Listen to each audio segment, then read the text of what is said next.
Bakit ang ating Diyos ang ating kayamanan? Pag-usapan po natin 'yan sa devotion natin na ito.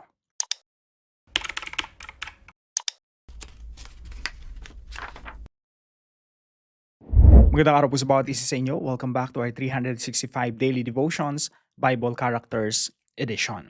Binabati ko po muna si Sir Alfredo Martin, Charles Garde, and Sweetie Cooley na watching from Mississippi. Maraming salamat po sa inyong pagsubaybay dito po sa ating mga devotions, and I hope talagang lumalago tayo sabay-sabay sa ating pagkilala sa ating Diyos. Yung pag-aaralan po natin ngayong araw ay continuation po ng mga sinulat ni Haring David. So this year po ay Bible Characters Edition tayo, no? Pero syempre merong mga importanteng mga kasulatan kagaya ng Salmo na sinulat ni Haring David na isasama natin talaga dito para makita rin natin talaga na si Haring David master composer din talaga, no? At sa tulong ng Santong Espiritu, habang nagko-compose siya ng kanta, nagpa-prophesy na rin siya, no? Sinasabi niya na rin sa kanyang kino-compose ano yung mangyayari sa Messiah. Ito po ay tinatawag nating mga Messianic Psalms. Now, dito po sa Psalm chapter 16, sabi po rito, "Keep me safe, my God, for in you I take refuge. I say to the Lord, you are my Lord. Apart from you, I have no good thing." Sa Tagalog po, "O Diyos, ingatan niyo po ako.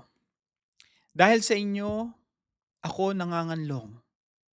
Kayo ang aking Panginoon.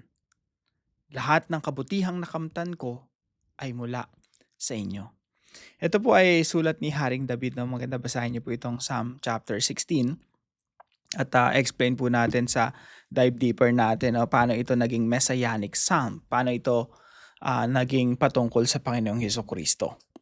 And actually, napakaganda ng talakayan natin ngayon patungkol dito sa Psalm chapter 16. So, ito po yung una nating katuruan ngayong araw. Number 1 po, the Lord is our highest good. Ang Panginoon po, siya yung ating highest good. Ibig sabihin, wala nang mas mabuti pa. Na, tanongin nyo rin yung inyong mga sarili, no? Meron pang mas mabuti pa, mas mahalaga pa, mas maganda pa na nangyari sa buhay natin na mas hihigit pa sa nakilala natin ng Diyos. At nakamta natin ang ating Panginoong Hesukristo. Na tayo ngayon ay mga anak ng Diyos, kumikilala sa Diyos. Meron bang mas maganda pa dyan? You know, God is our highest good. Hindi mo kayang bilhin yan, hindi mo kayang tumbasan yan ng kahit ano. Walang presyo, walang halaga yan.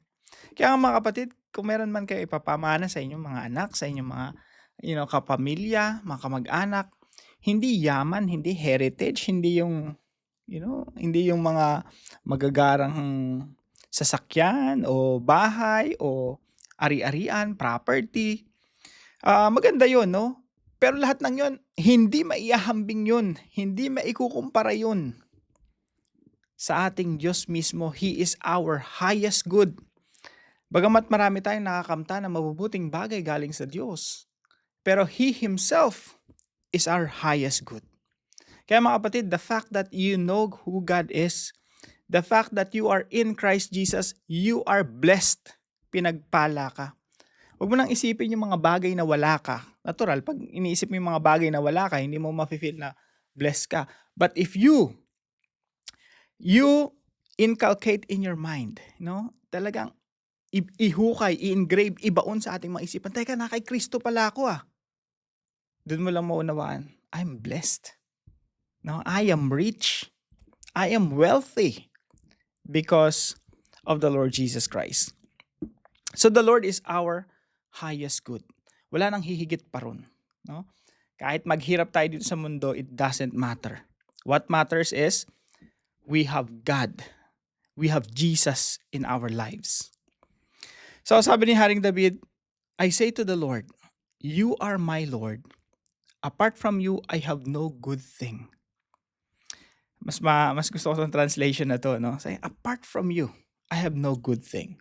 Wala kang mabuting bagay na makakamtan.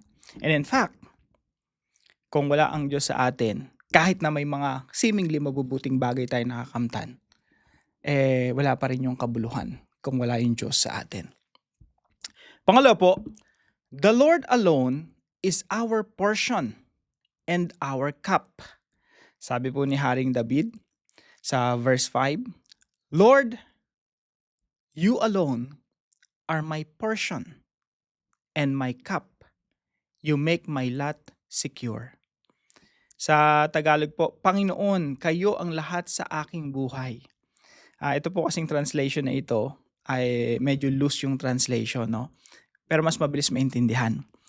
Pero pag tinignan natin yung ibig sabihin ng portion, you are my portion. Ito pa yung may kinalaman sa mga Levita, no? Para mas mabilis natin maintindihan. Yung mga Levita kasi, sila po yung, nung pumasok sila sa Promised Land, itong tribo ng mga Levita, wala silang portion, wala silang hati, wala silang, kumbaga, lupain na minana. So, anong sabi ng Diyos sa kanila? I am your portion. No? Wala ka man lupain, yung kayong tribo kayo, wala man kayo lupain, but I am your portion. Ako yung inyong mana. Ako yung inyong inheritance. Yan po ang sabi ni Yahweh sa kanila.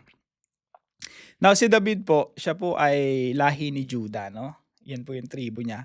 Pero pag binasa niyo yung mga sulat ni Haring David, parang sinasabi niya, gusto ko maging Levita. Lord, you are my portion. Wala nang pakialam sa yaman ng mundong ito. Ang pakialam ko, ikaw ang aking kayamanan. Sipin nyo, sabihin nyo yan sa inyong mga mahal sa buhay. Sa inyong asawa, no? Ang katabi mo asawa mo ngayon, tingnan mo, no? Ngitian mo lang. Sabihin mo sa kanya, ikaw ang kayamanan ko, no? Ibig sabihin, di ba sarap pakinggan? Meaningful. Bakit? Bakit siya meaningful? Ngayon, pag sinasabi mo sa Lord na, Lord, you are my portion. Ibig sabihin, ikaw yung pinakamahalaga sa akin. Ikaw yung kayamanan ko. Ikaw yung pinakamamahal ko. So, the Lord is our portion and my cup. Ano naman po yung cup? Yung cup po kasi sa Bible, yung parang cup, no? Yung, isipin natin tasa or saro. Marami pong meaning yan. Ano bang equivalent niya sa Tagalog? Pwede yung inilaan, yung allotted, destiny, no? Parang ganito po yan kung ano yung ibigay mo sa akin, yun ang iinumin ko. Yun yung allotted for me.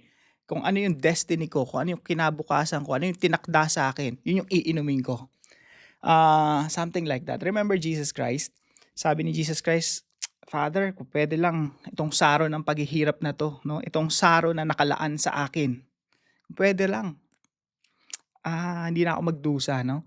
So isipin niyo yung saro na ito. Sinasabi ni Haring David, Lord, you alone are my portion and my cup. Ibig sabihin, Lord, you are my destiny. Ikaw yung allotted sa akin. Ikaw yung lahat-lahat sa akin, no? Kaya sa Tagalog, sa medyo loose yung translation, Panginoon, kayo ang lahat sa aking buhay. You are my everything. You are my destiny. Patungo ako sa inyo. You are in me and I am in you. You are my portion. Ikaw yung kayamanan ko. Sabi dito, lahat ng pangailangan ko ay inyong ibinibigay. Kinabukasan ko ay nasa inyong mga kamay. So pati yung kinabukasan, it has something to do with destiny kinabukasan.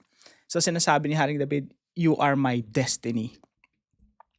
Now, pangatlo po, the Lord gives us counsel and instruction. Sabi po ni Haring David dito sa verse 7, I will praise the Lord who counsels me. Even at night, my heart instructs me.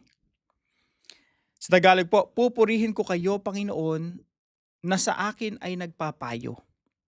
At kahit sa gabi, pinaalalahanan ako ng aking budhi. Laging nangungusap po sa atin ng Diyos. Sinasabi niya sa atin kung ano yung kanyang kung ano yung kalooban niya para sa atin, kung ano yung dapat natin gawin.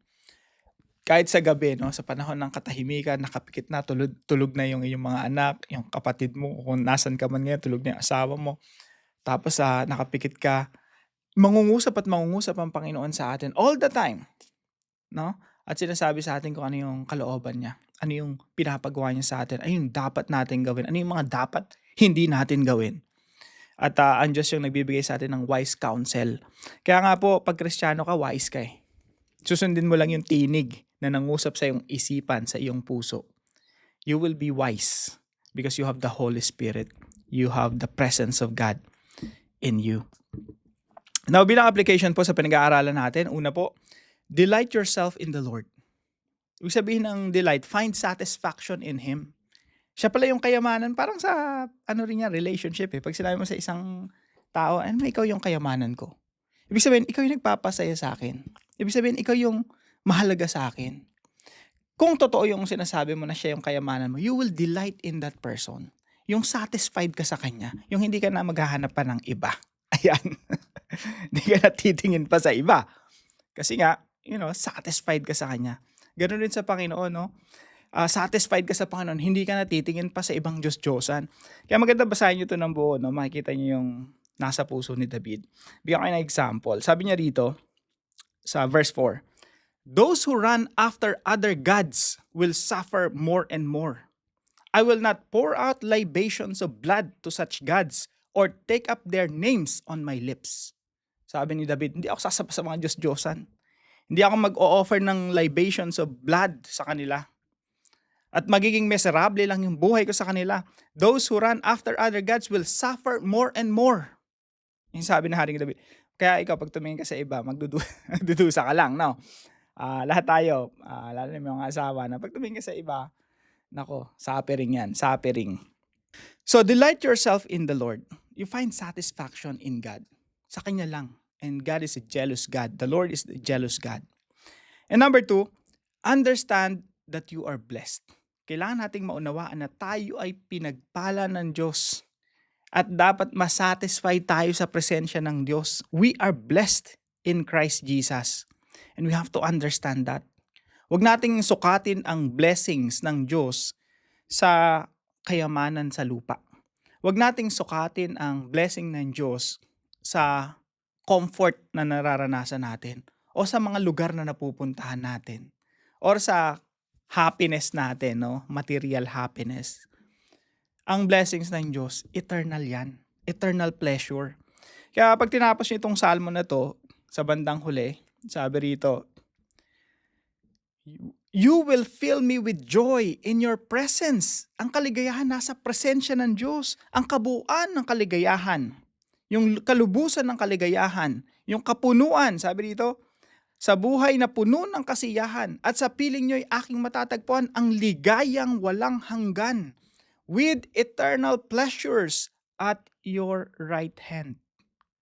Yung kaligayahan talaga, yung tunay na kaligayahan, nasa Diyos yan, nasa presensya yan ng Panginoon. Na kay Kristo yan.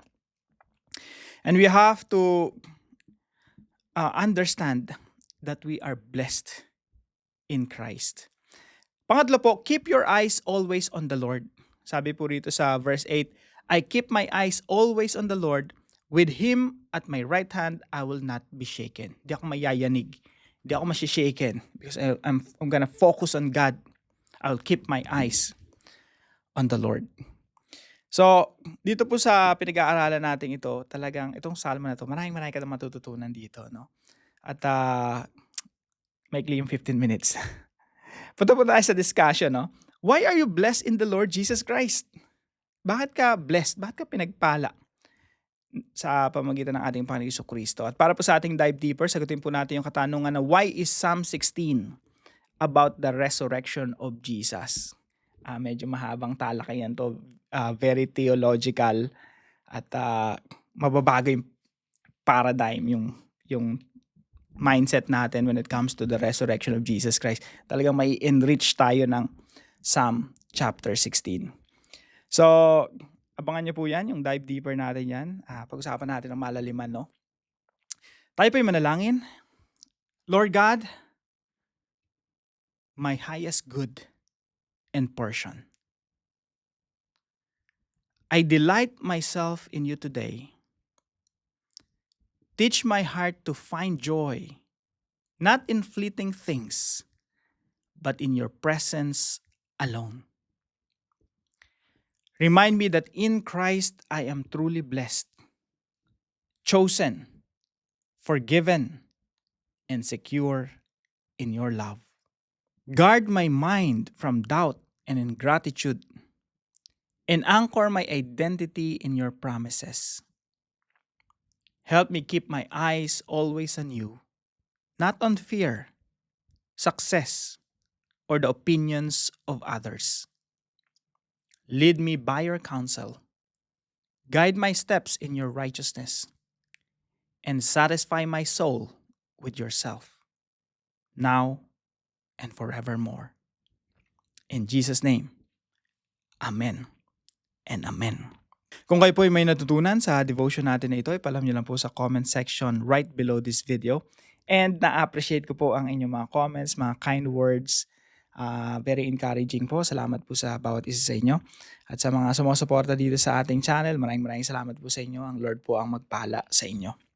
Now, huwag po natin kalimutan, i-share po natin mga devotions natin sa ating mga mahal sa buhay at mga kaibigan at i-discuss nyo na rin, no? Magkaroon na rin kayo ng discussion. So, yun lamang po. Magkita-kita tayo bukas alas 5 ng umaga dito po sa ating Daily Devotions.